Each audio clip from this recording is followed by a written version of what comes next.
welcome back. A North Wales man who didn't know he was adopted until 18 months ago has bridged a 28-year gap and traced his natural mother. After much searching, Dewi Watson found Margaret Davis, even though she lives hundreds of miles away. Now Dewi is helping others to trace long-lost relatives. For 28 years, all Margaret Davis had to remember her son by was this photograph.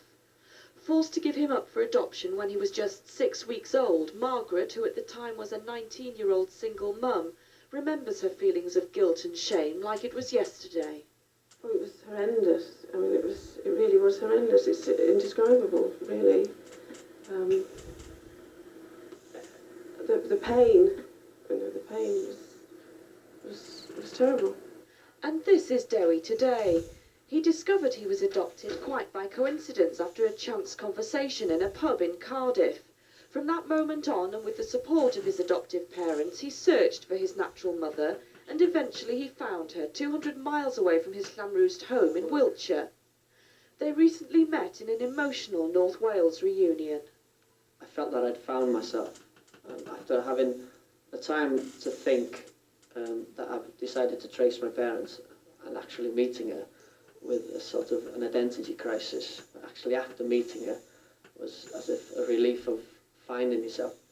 Now Dewi's dedicating much of his spare time to helping others trace their long-lost families through a newly formed organisation in Colwyn Bay.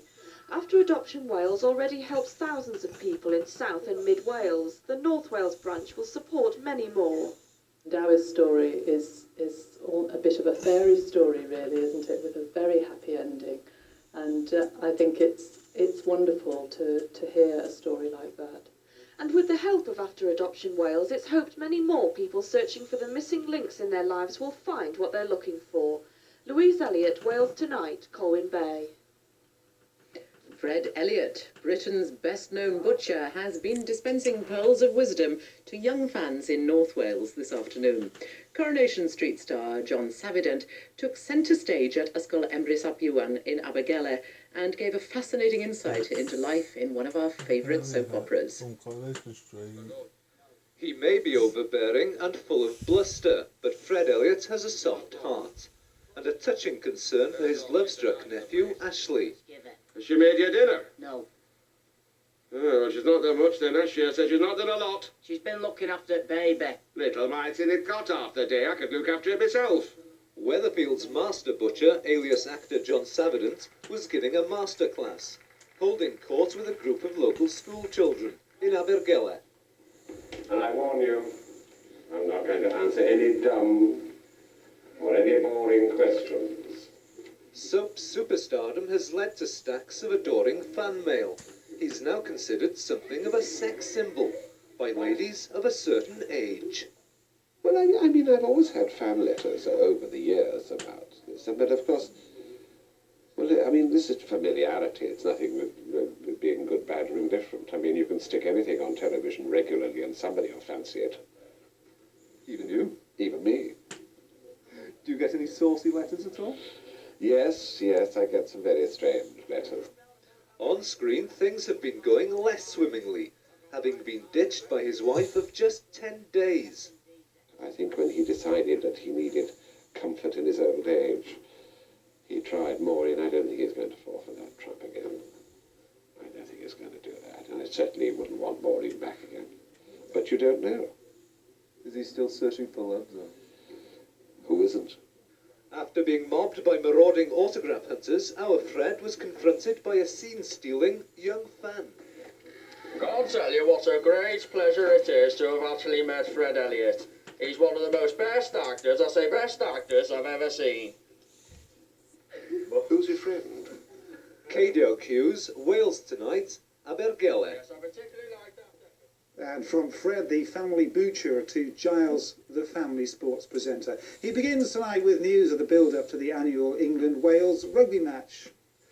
After the narrow win over Italy, it was back to the training ground today for the Wales squad, with 10 days to go to the big one at Twickenham, and plenty of hard work ahead with the team announcement tomorrow. And it was back to the 40-plus man squad today because, for the first time, England have agreed to an A game on Friday night in Leicester.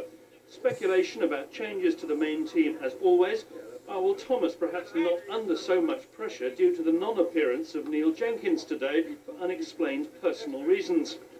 Injuries to Alan Bateman and John Humphreys not serious, the ex-captain. Sacked workers at the former Laura Ashley factory at Machynlleth today staged a confrontation with the company which dismissed them. A jury has retired for the night after reaching verdicts on half the charges against a priest accused of indecently assaulting children. And finally, a mongrel called Hooch is in the doghouse tonight after wrecking a vital cup tie between two Welsh football clubs. Hooch ran onto the pitch at a crucial moment in the match between Gwynfi and Treowen in West Wales. He nudged the ball with his nose as a player lined up to take a surefire goal. Thanks to Hooch, Gwynfi went down 2-1, and not surprisingly, he left the ground with his tail between his legs. And I just hope he doesn't turn up at Wembley tonight. It'll be chaos. Absolutely. Mind you, they are still looking for a manager down at Ninian Park, Giles was saying, so who knows? There could be a future for you, Hooch. Don't take any notice of the bad press. That's it from us for tonight. See you tomorrow. Bye-bye. Bye-bye.